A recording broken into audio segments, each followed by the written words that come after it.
Good evening, Rabbi Issamar Ginsburg. Thank you so much for joining us here at IBA News. How does being Hasidic influence your work as a business coach? Does it present conflicts, benefits, or both? Well, at a superficial level, being Hasidic is terrible because people tend to believe in what they see.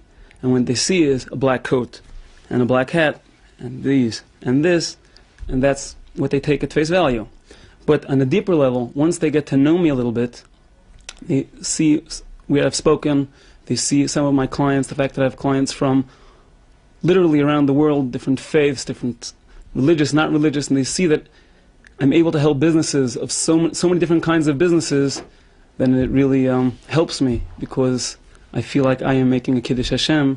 I am enabling people to see that just because somebody dresses like I do doesn't mean that they don't have anything under the hat. There's a lot of discussion about learning from failures in business. How does failure contribute to success? Okay, well, I actually have a client, I'll answer that with a story. I actually have a client who came to me hysterical. He's an author, and he found his book being shared on all the different file sharing sites. So he was basically busy all day long sending notices to try to get the infringing copyrighted material removed.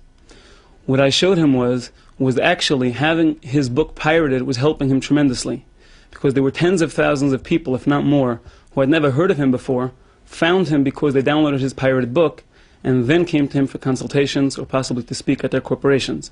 So the way I was able to do that for him was I told him to actually change the front page of the book, to put a different email address to contact him instead of the one in the real book, then upload the changed book to the different file sharing sites himself, and then he would be able to see from the emails coming in how he was actually getting business from piracy.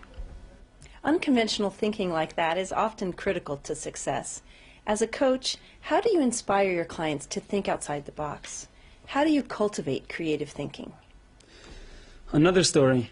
There's a famous clothing brand in the United States, a shoe brand called Kenneth Cole.